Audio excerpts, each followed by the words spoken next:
Assalamualaikum warahmatullahi wabarakatuh. Salam sejahtera, Om Swastiastu, Namo Buddhaya. Semoga kita semua selalu diberikan kemuliaan, kesehatan, keselamatan, dan semoga kelak di yaumul qiyamah kita semua dijadikan umat yang mukmin. Amin amin ya robbal alamin. Kali ini saya akan membahas sedikit tentang bagaimana cara untuk menenangkan si buah hati kita yang sedang rewel atau selalu menangis tanpa sebab. Nah, sebelum kita bahas ke inti pokok, kalian harus tahu terlebih dahulu apa ciri-ciri si buah hati kalian itu diganggu jin atau makhluk halus atau tidak. Tetapi sebelum itu perlu saya ingatkan bahwa yang namanya anak kecil, apalagi yang masih bayi, menangis itu wajar, rewel juga wajar, dan itu pasti dialami oleh semua orang tua. Jadi kalian jangan mudah khawatir.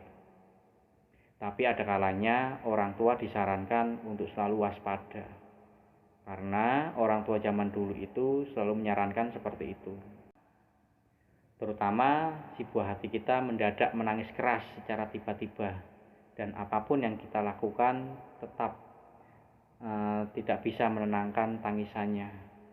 Malah terkadang sekalinya terjadi seperti ini, maka untuk beberapa malam akan terus menerus terjadi pada waktu-waktu tertentu yang sangat spesifik. Nah, apakah ini sesuatu yang wajar? Tentu saja bisa kita katakan wajar. Tetapi tidak menutup kemungkinan pula bahwa tangisannya ini disebabkan anak Anda ini digoda jin atau makhluk halus. Karena yang namanya godaan makhluk gaib itu bisa dialami oleh siapa saja, termasuk anak bayi yang bisa dibilang termasuk sering menjadi korbannya. Sebab anak bayi masih cukup lemah dan hanya bisa menangis, sehingga tidak ada yang tahu kalau si buah hati kita itu sedang diganggu makhluk halus. Nah, kebanyakan orang tua, terutama yang masih muda, yang baru pertama kali berpengalaman memiliki anak, itu kebanyakan tidak mengetahui atau tidak menyadari kalau anaknya ini sedang diganggu oleh makhluk halus. Nah, ketika si buah hatinya menangis, kebanyakan orang tua itu mengusahakan untuk menenangkannya dengan berbagai macam cara.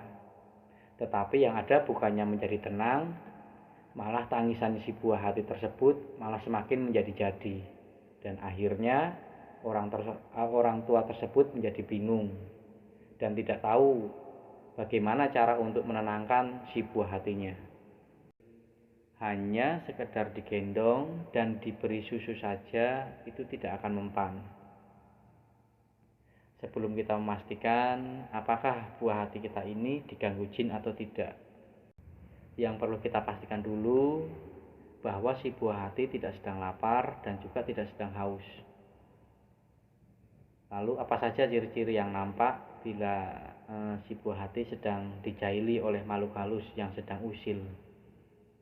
Nah, yang pertama, si buah hati akan menangis terus-menerus sambil menghentakkan kakinya dan terlihat seperti ketakutan, dan itu terjadi secara tiba-tiba. Yang kedua, si buah hati mulai menangis setelah melihat satu tempat tertentu di dalam rumah kita. Ini tandanya bisa jadi si makhluk halus sedang menampakkan wujudnya di hadapan si buah hati kita. Yang ketiga adalah terdengarnya suara-suara aneh yang membuat si buah hati kita menangis kencang. Ini juga bisa jadi si makhluk halus tersebut sedang mengganggu lewat suara-suara aneh tersebut. Dan ciri yang keempat, tangisan si buah hati kita sangatlah kencang dan sulit dihentikan. Padahal sudah digendong, sudah diberi ASI, tetapi tetap saja tidak mau diam. Bahkan ada kalanya semua perlakuan medis maupun ritual sudah dilakukan, tetapi si buah hati tetap saja menangis, terutama pada saat-saat pergantian waktu. Nah, apa yang harus kita lakukan sebagai orang tua apabila ini sedang terjadi? Nah, salah satu cara yang sejauh ini banyak dipraktikkan oleh orang tua zaman dahulu itu adalah dengan mengambil mata air secara langsung, misalnya dari sumur, dan kemudian air ini dipercikan ke buah hati kita. Nah, itu tujuannya untuk membakar energi-energi negatif, atau diusapkan saja secara perlahan-lahan di wajahnya, seperti itu. Oke, cukup sekian penjelasan dari saya. Niat dan tujuan saya tetaplah sama, saling berbagi agar kita semua dapat belajar. Dan prinsip belajar tetaplah sama, tetaplah terbuka namun kritis. Dan apapun yang saya katakan, janganlah langsung diterima namun dikritisi. Pahamilah dengan bijak dan semoga menjadi wawasan tersendiri bagi Anda. Salam Rahayu, Rahayu, Rahayu.